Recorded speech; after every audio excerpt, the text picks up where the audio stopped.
Well, the picture you're about to see is kind of blurry, I know. It's a video grab, and it's not a very good one. But what is certainly clear is that the two young girls in this picture are having a good time. They're sisters, Noor Basra and Noor Sheza.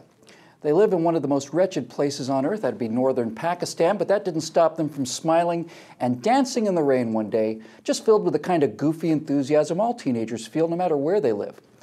But sometimes it does matter where you live, because even though they're wearing their regulation hijabs, the video of them dancing and smiling, nothing lewd, just them jumping around, was circulated around their village, and that caused their stepbrother, together with 4 other warriors for Allah, to enter their room, let them plead for their lives, and then execute them in cold blood along with their mother as punishment for having stained the family honor by dancing in the rain. Let's bring in Steve Green and Scott Ott. Gentlemen, let me tell you and the rest of the audience why I chose this story this week. We've seen so many outrages since we've been doing the show, so many outrages. We start to suffer from outrage overload. We become desensitized and we just sort of shrug our shoulders and throw up our hands and say, hey, there's nothing we can do about it. I don't ever want to get to that point. Not me, not ever. Now, Scott, you're a father. I would imagine that you have a somewhat different view of family honor.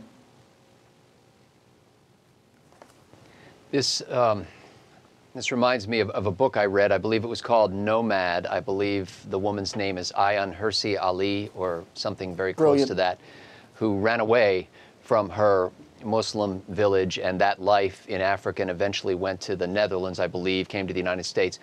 She has to be under perpetual bodyguard now, probably for the rest of her life, because she renounced Islam and this whole woman-hating, theocratic butchery culture that exists in Islam. I'm sure that at the mosque every Friday in your local community, about half the time is devoted to speaking out against this and trying to reform the morals of the people who adhere to this kind of a vision of the Quran. I'm hoping that that kind of thing is happening, because I know that's what happened over the years and the centuries in the Christian church, is that the extreme elements were preached against, were outcast, were shunned. But this seems to be embraced. This seems to be winked at. This seems to be okay. Any liberal who defends these people and the monarchies that they run in the Middle East should be shunned from office. Well said. You know, Steve, it'd be nice to say that this is an aberration, but it's not. Various human rights groups peg the numbers of so-called honor killings at about 1,000 a year in Pakistan alone. I wonder why it's always teenage girls and not grown, savage, murdering bastards that are the ones that are always the stains on the family honor. You ever wonder about that yourself? No, of course I don't wonder about that. We know what's right and what's wrong here.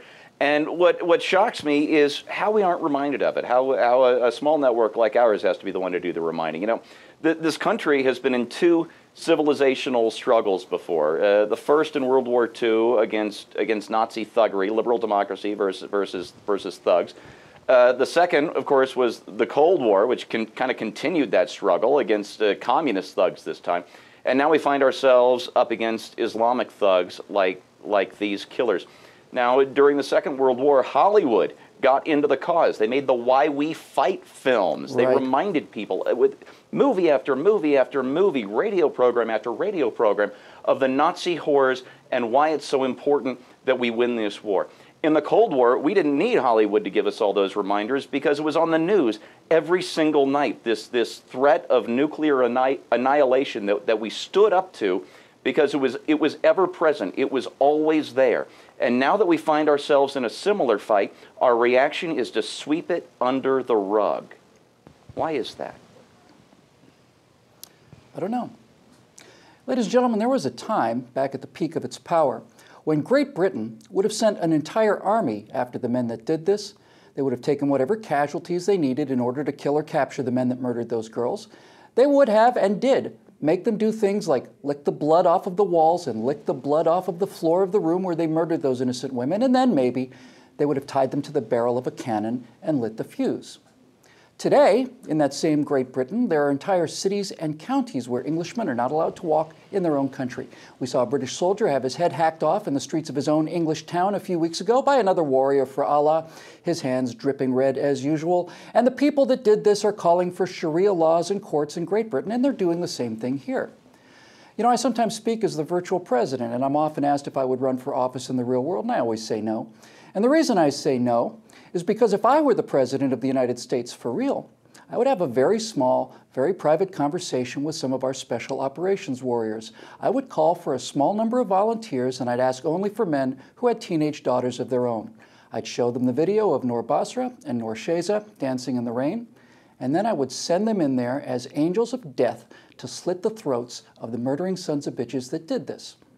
That's what I would do. For PJTV, I'm Bill Whittle.